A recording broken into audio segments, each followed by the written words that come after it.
오늘 말씀은 최후의 전쟁에 대해서 말씀을 증거합니다. 요한계시록 16장 13절 16절 말씀을 통해 증거합니다. 또 내가 봄에 개구리 같은 새 더러운 영이 용의 입과 짐승의 입과 거짓 선자 입에서 나오니 저희는 귀신의 영이라 이적을 행하여 온 천하 임금들에게 가서 하나님 고 전능하신 이의 큰 날에 전쟁을 위하여 그들을 모으라. 보라 내가 도적같이 오리니 누구든지 깨어 자기 옷을 씻겨 벌거벗고 다니지 아니하며 자기의 부끄러움을 보이지 아니한 자가 복이 있도다. 새 영이 히브리어로 아마게돈이라는 곳으로 왕들을 모으더라. 우리가 예수 그리스도를 믿고 우리 영혼이 거듭나야 천국에 들어가는 거예요. 영원한 것은 영적인 것이잖아요. 그러니까 요한계시록의 말씀은 다 영혼에 상관된 말씀이라고 깨달아야 자기 영혼을 지키는 거예요. 이 전쟁도 마찬가지예요. 그래서 옷을 지키는 자가 복이 있다고 그랬잖아요. 그러면은 육적인 전쟁이면 옷을 빼앗는 전쟁이 어디 있습니까? 영혼에 상관된 영적인 전쟁이기 때문에 옷을 빼앗는 전쟁이 일어나는 거예요. 그러면은 영혼이 입는 옷이라는 것은 주의 말씀이잖아요. 그래서 사도 바울이 우리의 싸움은 혈과 육이 아니요 하늘에 있는 악의 영들과의 싸움이라고 했던 거예요. 그리고 로마서 13장 12절 14절에 보면 밤이 깊고 낮이 가까웠으니 그러므로 우리가 어둠의 일을 벗고 빛의 갑옷을 입자. 낮에와 같이 단정히 행하고 방탕과 술 취하지 말며 음란과 호색하지 말며 쟁투와 시기하지 말고 오직 주 예수 그리스도를 옷 입고 정욕을 위하여 육신의 일을 도모하지 말라. 주의 말씀을 쫓아 행하는 것이 빛의 갑옷을 입는 것이잖아요. 예수 그리스도를 옷 입는 것이고 입술로만 주님을 사랑하고 주님을 믿는다고 해서 예수를 옷 입는 것이 아니에요. 육신의 일을 도모하지 않고 주의 말씀을 쫓는 것이죠. 그래서 예수 그리스도를 세상에 있는 그 어떤 것보다 자기 목숨보다 더 사랑하고 형제를 진리 가운데로 인도하는 것이 형제 사랑인 거죠. 이게 주의 명령과 계명을 지키는 것이죠. 그래서 천국의 비밀을 혼인집으로 비유했을 때 마지막 날에 임금이 와서 예복을 준비하지 않으면 그를 심판한다는 말씀을 했잖아요. 마태복음 22장 12절 14절이죠. 가룟의 친구여 어찌하여 예복을 입지 않고 여기 들어왔느냐 하니 저가 유구무원이언을 임금이 사환들에게 말하되 그 수족을 결박하여 바깥 어둠에 내어 던지라. 거기서 슬피우며 이를 감이 있으리라 하니라. 청함을 받은 자는 많되 택함을 입은 자는 적으니라. 분명히 마지막 날 임금이 와서 예복을 입지 않는 자를 심판한다는 내용을 말씀했잖아요. 그리고 요한계시록 19장 7절 8절에도 어린 양의 혼인 예식이 이르렀고 그 아내가 예비되었는데 그 아내들이 빛나고 깨끗한 세마포를 입는 자다고 분명히 기록하고 있잖아요. 요한계시록 19장 7절 8절 우리가 즐거워하고 크게 기뻐하여 그에게 영광을 돌리세. 어린 양의 혼인 기약이 이르렀고 그 아내가 예비하였으니 그에게 허락하사 빛나고 깨끗한 세마포를 입게 하셨은지 이 세마포는 성도들의 옳은 행실로다 하더라. 그러니까 최후의 전쟁이라는 것은 이 옷을 지키는 거예요. 마귀는 이 옷을 빼앗는 것이고 그래서 혼인집에서 신랑을 빼앗길 날이 온다고 그랬죠. 신랑이 예수 그리스도잖아요. 이 예수 그리스도로 옷 입어야 돼요. 신랑을 빼앗겠다는 건 뭡니까? 주의 말씀을 따라 불법을 행하는 거예요. 그래서 아무리 주여 한다고 해서 예수를 믿고 예수를 사랑하는 것이 아니다는 거예요. 주를 사랑하는 것은 주의 명령과 계명을 지키는 것이다 그랬잖아요. 주님은 말씀인데 주님을 사랑한 것은 말씀을 사랑한 것이죠. 그래서 요한계시록 16장 이 말씀을 보면 용의 입과 짐승의 입과 거짓 선자 입에서 귀신의 영이 나온다는 거예요. 이 귀신의 영이 이적을 행해서 천하 임금들을 모은다고 그랬죠. 미혹하는 거예요. 목사들, 주의 종들을 천하 임금으로 비유하는 거예요. 그래서 은혜시대 종말의 용이 하늘에 거하고 있는데 그 용의 모습이 7머리와 10뿔을 가졌다는 거예요. 그러니까 이 용, 마귀가 적그리스도와 거짓 선자를 통해서 온 교회를 다 미혹시켜버린 걸 말하는 거예요. 너무 놀라운 비밀인 거예요. 왜 이렇게 미혹했다고 했어요? 요한계시록 16장에 보면 큰 날의 전쟁을 위하여 천하 임금들을 모은다는 거예요. 미혹시켰다는 거예요. 그러니까 온 교회가 다 지금 마귀의 말을 하고 있는 거예요. 무적행을 열고 그곳에서 온갖 더러운 귀신들, 악의 영들이 다 품어져 나오게 만들고 있어요. 하늘을 덮어버리고 교회들을 다 덮어버린 거예요. 그러면 다 마귀의 말과 마귀의 영을 전하는 자가 됐죠. 교회들이. 이게 하나님을 해방하고 있잖아요. 그러면은 큰 날의 전쟁을 누가 벌이는 거예요? 두 증인들이 하는 거죠. 밤중에 이기는 자를 통해서 주께서 재림해서 심판하는 거예요. 이기는 자가 없으면 주께서 다시 오셔서 심판할 수가 없어요. 그래서 이기는 자가 두 증인들이잖아요. 그러니까 두 증인들을 통해서 예수님이 재림하는 거예요.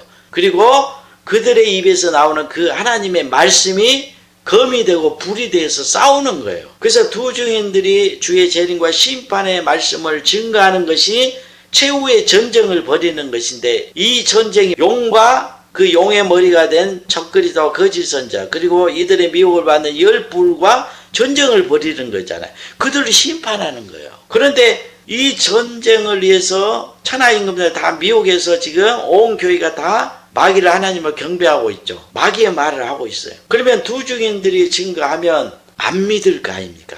온 교회가 다 마귀를 경배하고 있으니까 두 증인들을 싫어하고 따르지 않는 거예요. 그래서 두 증인들이 전 3년 반 동안 예언하다가 생기를 잃고 짐승에게 져서 죽어버리는 거예요. 그러면 짐승이 이겼잖아요, 전쟁에서. 그런데 하나님께서 다시 두 증인에게 생기를 부어서 다시 살려서 구름 속으로 끌려 올라가게 하죠. 그래서 주님을 만나고 일곱째 나팔이 부러지게 되는 거예요. 그리고 두 증인들이 다시 부활하고 나서 증거되는 주의 재림과 심판의 말씀이 일곱째 나팔이 되어서 이들을 다 심판해 버리는 거예요. 그래서 두 증인이 증거하는 그 말씀과 같이 용이 잡혀서 무적행이 갇히게 되고, 용과 하나가 된 이 일곱 머리들 있죠. 적그리스도와 거짓 선자들이 다 잡혀서 지옥에 떨어지는 거예요. 그리고 그 열불들이 있죠. 온 교회를 담임하는 그 목사들, 주의 종들이 영들이 다 죽어버려요. 그리고 그 목사들을 따르는 그 성도들의 영혼도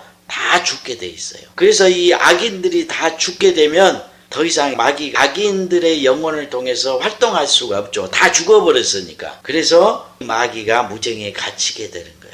여러분, 구약의 하나님께서 왜 악인들을 다 심판해버려요? 그리고 남은 의인만 심판을 피하고 또 다른 시대에 들어가서 그들이 거룩한 시가 돼서 하나님 백성들 생육과 번성하여 땅이 충만하게 하죠. 노아 때를 봐보세요. 노아와 그 7 식구, 그리고 그 방주에 들어간 짐승들만 살아남죠. 그들이 거룩한 시가 되는 거예요. 나머지는 다 심판해버려요. 왜 악인들을 심판하는 거예요? 그들이 살아있으면 계속 악인들이 생육하고 번성하여 땅에 충만하게 돼요. 그래서 온 땅의 사람들이 충만하기 전에 심판해버린 거예요. 항상 하나님께서는 악인들이 번창하잖아요. 그러면 심판이 많은 거예요. 지금 온 교회가 다 악인으로 가득하죠. 불법을 행하잖아요. 그래서 심판이 많은 거예요. 영들을 다 죽여버리는 거예요. 영들이 살아있어야 그 영혼을 통해서 마귀와 귀신의 영들이 나와서 온 세상 사람들, 그리고 하나님의 사람들을 미혹해서 타락시키는 거예요. 여러분, 용의 입과 짐승의 입과 거짓 선자 입에서 귀신의 영이 나오는 거예요. 저는 복음을 깨닫고 요한계시록의 말씀을 깨닫는 그 순간부터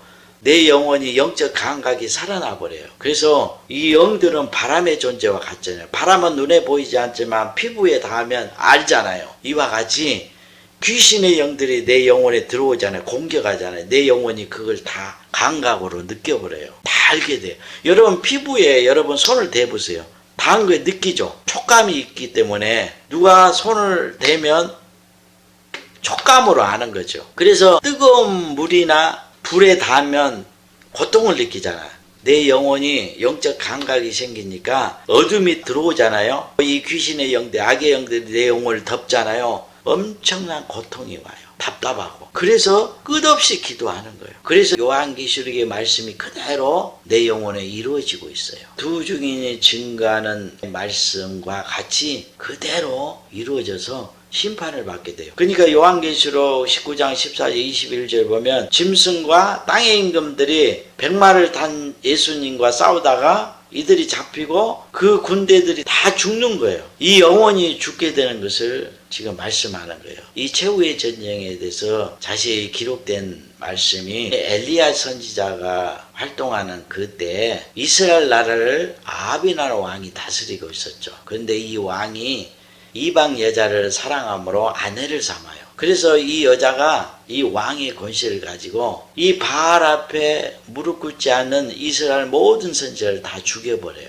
살아있는 선지자들은 바알 앞에 무릎 꿇는 선지자들만 살아있는 거예요. 그러니까 선지자들이 바알을 하나님으로 경배하니까 온 이스라엘 나라 사람들이 바알을 하나님으로 섬기고 있을 때 엘리야 선지자 한 사람만이 참 하나님을 섬기고 있었어요. 그래서 이세벨이 엘리야를 미워하고 엘리야를 죽이려고 했던 거예요. 이세벨이 엘리야를 미워한다는 것은 마귀가 엘리야를 미워하는 것이죠. 왜 제가 온 교회가 지금 다 마귀를 하나님으로 경배하고 있다. 마귀의 영과 음행하고 있다. 교회가 음행과 우상 숭배하는 장소가 되어버렸다고 외치는 거예요. 그때와 같아요. 요한계시록의 말씀을 보면 이 이세벨이 다시 나오죠. 이 여자가 음녀 바벨론 성이라고 그랬죠. 이 여자가 음행의 진노의 포도주로 만국을 미혹해서 망하게 했다고 그랬잖아요. 이 열불을 미혹해서 지금 다 따르게 만들고 있는 거예요. 그래서 제가 증거하는 주의 재림과 심판의 말씀, 이 영원한 복음만이 하나님을 섬기는 것이다. 이렇게 외치는 거예요. 다 교회마다 예수를 말하고 예수를 믿으면 제사함을 받고 구원을 받는다고 다 외치지만 그들이 말하는 그 예수는 참 하나님, 참 예수님이 아니다는 거예요. 왜냐하면 주의 말씀을 순종하기 위해서 자기 옛사람과 함께 정과 욕심을 이 세상과 함께 십자가에 못 박고 주님을 자기 목숨보다 더 사랑하면서 섬겨야 참 하나님, 참 예수님을 섬기는 거예요. 그렇지 않고 이술로만 예수를 사랑한다고 믿는다고 하고 그의 마음은 다 세상을 사랑하고 있는데 그게 어찌 참 하나님을 섬기는 것이에요. 그래서 구약의 엘리야 선지자가 바알 선지자 450명을 갈멜산에 모아놓고 목숨을 건 최후의 전쟁을 한 거예요. 여기서 지게 되면 엘리야 목숨은 죽는 것이죠. 그런데 엘리야가 하늘에서 불을 내리게 해서 이 바알 선지자 450명을 다 죽이잖아요. 엘리야의 기도를 들으시고 하나님이 불을 내려주셨어요.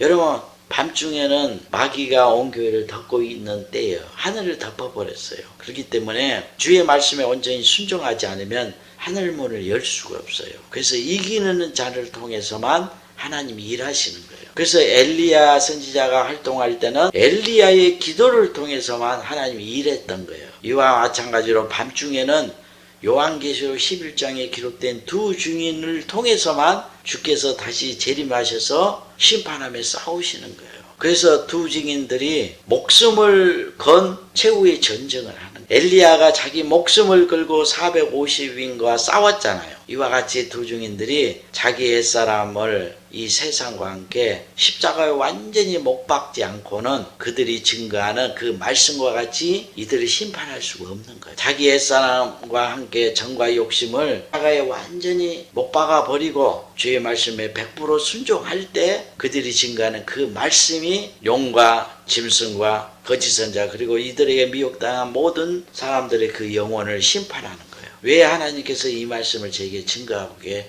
하시는 거예요? 지금 제가 온전한 순종을 이루었기 때문에 제가 증거하는 이 말씀들이 지금 온 세상에 다니는 거예요. 제가 증거하는 이 하나님의 말씀은 사라지지 않습니다. 10년이 되고 수십 년이 되고 100년이 되어도 이 말씀은 그대로 살아 역사하는 거예요. 그래서 반드시 제가 증거하는 이 말씀과 같이 심판이 이루어져요. 스가랴 5장 1절 4절 말씀에 기록되고 있잖아요. 내가 다시 눈을 던져 날아가는 두루마리가 보이더라. 두루마리는 지금 하나님 말씀이잖아요. 그가 내게 묻되 내가 무엇을 보느냐 하기로 내가 대답해 날아가는 두루마리를 보나이다. 그 장이 29빛이요 광이 19빛이니이다. 그가 내게 이르되 이는 온 지면에 두루 행하는 저주라. 무릇 도둑질하는 자는 그 이편 글대로 끊쳐지고 무릇 맹세하는 자는 그 저편 글대로 끊쳐지리라. 만군의 여호와께서 가라사대 내가 이것을 바라였나니 도적의 집에도 들어가며 내 이름을 가리켜 망령되이 맹세하는 자의 집에도 들어가서 그 집에 머무르며 그 집을 그 나무와 그 돌을 아울러 사르리라 하셨느니라. 하나님의 말씀이 하늘을 날아다니는 두루마리예요. 이 작은 책의 말씀이잖아요. 그러니까 두 증인이 증거하는 말씀이 날아다니면서 심판하는 거예요. 그 말씀과 같이 그대로 지금 저주를 받는다고 그러잖아요. 심판의 말씀이니까. 그래서 저를 대적하여 싸우는 자들이 다 심판을 받아 죽게 돼 있어요. 그래서 요한계시록 11장에 두 증인의 입에서 불이 나가서 그를 해하려는 원수들 다 소멸하여 죽인다고 그랬잖아요.